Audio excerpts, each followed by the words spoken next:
आज बात करेंगे कुख्यात पीपी उर्फ प्रकाश पांडे की, जो उत्तराखंड से जा पहुंचा अंडरवर्ल्ड तक।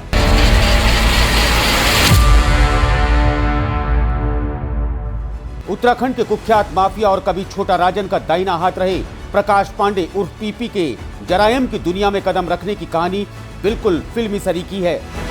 अल्मोड़ा जिले के रानीखेत में स्थित खनौया गांव से निकलकर मुंबई अंडरवर्ल्ड की दुनिया में कुख्यात होने वाले पीपी की दहशत बॉलीवुड तक पहुंची थी। कौन है प्रकाश पांडे? कैसे बना छोटा राजन का करीबी? क्या है पाकिस्तान जाकर दाऊद इब्राहिम को मारने के प्लानिंग की कहानी? प्रकाश पांडे रानीखेत में स्थित खनौया गांव का मूल निवासी है। उसके पिता फौजी थे और मां गृहिणी।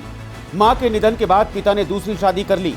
सौतेली मां की वजह से प्रकाश और उसकी मां और उसके पिता के बीच अनबन रहने लगी, जिसका गुस्सा वो स्कूल में निकालने लगा। एक बार उसने अपने स्कूल के 2 सीनियर्स को बेरहमी से पीट डाला, जिसके बाद वो कुछ शातिर किस्म के छात्रों के संपर्क में आ गया। दुस्साहस बढ़ा तो कुछ समय बाद उसने कुछ बदमाश किस्म के लोगों के साथ मिलकर अपनी अलग गैंग बना ली। जराइम की दुनिया में कदम रखने का पीपी का यह पहला कदम था।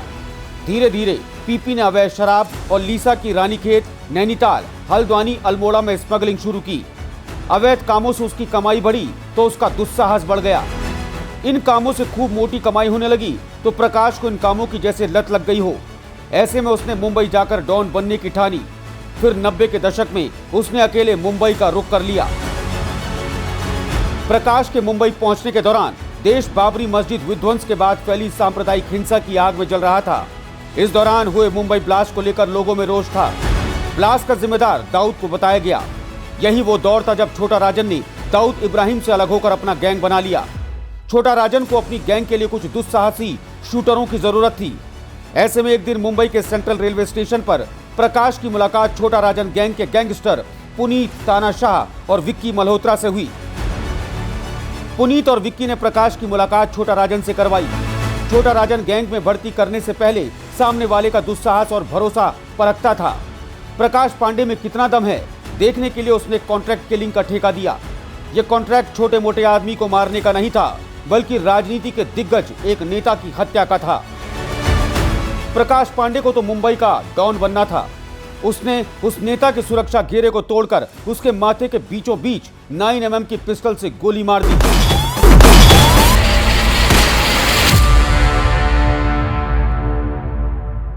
उधर छोटा राजन प्रकाश का दुस्साहस देखकर उसे अपने गैंग में शामिल कर लेता है। जल्द ही प्रकाश पांडे छोटा राजन गैंग में उसका सबसे करीबी बन गया। इस बीच प्रकाश पांडे ने अपना नाम बदलकर बंटी पांडे रख लिया। जिसे अविभाजित प्रदेश में लोग प्रकाश पांडे उर्फ पीपी पुकार रहे थे, वो मुंबई में अब बंटी पांडे के नाम से कुख्यात हो चुका था। मुंबई को बम धमाकों से दहलाने के बाद दाऊद इब्राहिम धंधे को छोटा शकील को सौंपकर पाकिस्तान में जा छुपा। जिसके बाद छोटा राजन, बंटी पांडे, विक्की मल्होत्रा और पुनीत तानाशाह ने दाऊद की हत्या की प्लानिंग बनाई। छोटा राजन चाहता था कि मुंबई से दाऊद का सूपड़ा साफ हो जाए और उसकी गैंग मुंबई में अपना खौफ पैदा कर राज कर सके। लेकिन पाकिस्तान कौन जाए? चला भी जाए तो हत्या कैसे हो, और हत्या हो जाए तो वहां से जिंदा लौटना मुश्किल था। बंटी और प्रकाश ने छोटा राजन को कहा कि मैं जाऊंगा और प्लान को मैं ही लीड करूंगा। साल 1998 में बंटी, पुनीत और विक्की किसी तरह पाकिस्तान पहुंचे, जहां छोटा राजन के गुर्गों ने उन्हें हथियार सप्लाई करवाए और इनपुट दिया कि दाऊद के घर से कुछ दूरी पर एक मस्जिद है जहां वो नमाज पढ़ने जाता है। ये जानकारी मिलने के बाद तीनों ने भेष बदला और मस्जिद के पास घात लगाकर बैठ गए। लेकिन दाऊद छोटा राजन के साथ काम कर चुका था और उसे उसकी हरकतों के बारे में मालूम था, इसलिए हत्या की प्लानिंग की भनक दाऊद को लग गई और वो मस्जिद गया ही नहीं। ये प्लान फेल हो गया तो साल 2000 में राजन गैंग ने फिर दाऊद की बेटी मारिया के इंतकाल पर दाऊद की हत्या का प्लान बनाया, लेकिन ये प्लान भी फेल हुआ। इस बार दाऊद ने गुस्से में आकर उल्टा छोटा राजन पर गोलियां चलवा दी। इस गोलाबारी में राजन गैंग का रोहित वर्मा मारा गया। छोटा राजन पर हुए अटैक के बाद मुंबई में गैंग वॉर शुरू हो गई। कई गैंगस्टर मारे गए। सिर्फ भारत पाकिस्तान ही नहीं, बल्कि इसका असर नेपाल, मलेशिया, बैंकॉक, कीनिया सहित कई देशों में सक्रिय गैंगों पर हुआ। छोटा राजन को गोलियां लगने के बाद बंटी पांडे को मौका मिल गया कि मुंबई का डॉन वो बन सके।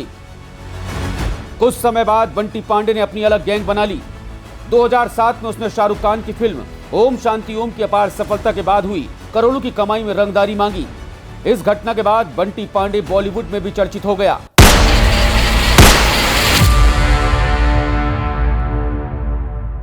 इस बीच बंटी ने मुंबई के एक व्यापारी की हत्या कर दी, जिसके बाद उसका खौफ और बढ़ गया। इस बीच वो लगातार उत्तराखंड और मुंबई में दहशत बढ़ाता रहा। इस दौरान उसने क्राइम ब्रांच के एसपी राजवीर सिंह की दिन दहाड़े हत्या कर दी, जिससे दिल्ली में भी उसका खौफ हो गया और कई राज्यों की पुलिस के निशाने पर आ गया। जब एक साथ कई राज्यों की पुलिस की आंखों में वो चढ़ा तो अचानक उसके गायब होने की खबर सामने आई। इस बीच पुलिस को इनपुट मिला कि प्रकाश पांडे ने वियतनाम में शरण ली है, जिसके बाद मुंबई क्राइम ब्रांच ने उसकी कॉल ट्रेस की और साल 2010 में उसे वियतनाम से दबोच लाई। बंटी पांडे उर्फ पीपी उर्फ प्रकाश पांडे को आजीवन कारावास की सजा सुनाई गई। पहले उसे देहरादून जेल में रखा गया। जेल में भी प्रकाश पांडे की धमक नजर आई, जिसके बाद उसे सितारगंज की सेंट्रल जेल में रेफर कर दिया गया। प्रकाश पांडे की अदावत कुमाऊं के बड़े अपराधी रमेश बम्बैया से भी थी। उसने बम्बैया को जान से मारने की नीयत से उस पर फायरिंग भी करवाई, जिसके बाद नैनीताल पुलिस ने मोस्ट वांटेड नाम से उसका पोस्टर जगह जगह चस्पा कर दिया। इस दौरान मुंबई से क्राइम ब्रांच का एक अफसर नैनीताल घूमने पहुंचा। उसने मोस्ट वांटेड का पोस्टर देखा तो तेज कदमों के साथ मल्लीताल कोतवाली पहुंचा, जहां उसने बताया कि गैंगस्टर प्रकाश पांडे मुंबई अंडरवर्ल्ड में बंटी पांडे के नाम से कुख्यात है, जिसकी तलाश कई राज्यों की पुलिस को है। उसके बाद उत्तराखंड पुलिस और ज्यादा मुस्तैद हो गई और उसे एहतियातन अन्य जेलों में शिफ्ट किया गया। गुनाहों की सजा काट रहा पीपी जेल में बंद है और तबीयत से लाचार है, जिसके चलते प्रकाश पांडे और पीपी ने उत्तराखंड हाई कोर्ट में याचिका दायर की थी। याचिका में कहा गया कि वो कई महीनों से हृदय रोग से पीड़ित है।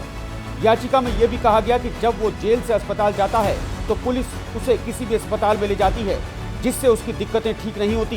ये भी कहा गया कि उसका इलाज राजकीय मेडिकल कॉलेज में कराया जाए। वहीं हाईकोर्ट में दायर याचिका में कहा गया कि उसके खिलाफ कई राज्यों में आपराधिक मुकदमे दर्ज हैं। जब वो पेशी के लिए अन्य राज्यों में जाता है तो उत्तराखंड की पुलिस उस राज्य के बॉर्डर तक उन्हें ले जाती है। उसके बाद उन्हें उस राज्य की पुलिस को सौंप दिया जाता है। याचिका में कोर्ट से प्रार्थना की गई कि उन्हें किसी भी राज्य में पेशी के लिए उत्तराखंड की पुलिस ही लाया और ले जाया करे, उसे अन्य राज्यों की पुलिस को नहीं सौंपा जाए, क्योंकि उसकी जान को खतरा है। याचिका में कोर्ट से ये भी प्रार्थना की है कि उसे जेल में खाना स्वयं बनाने दिया जाए, क्योंकि 2 बार उसे जहर युक्त खाना दिया गया, जिसको खाने से बिल्ली की भी मौत हो गई थी, जिस पर हाईकोर्ट ने उसे खाना बनाने देने को कहा है। लेकिन कहते हैं ना, बुरे का अंत बुरा ही होता है। आज पीपी अपने कर्मों का फल भुगत रहा है और वो पुलिस की उस कस्टडी में है जहां चिड़िया भी पर फैलाने से पहले 100 बार सोचती है।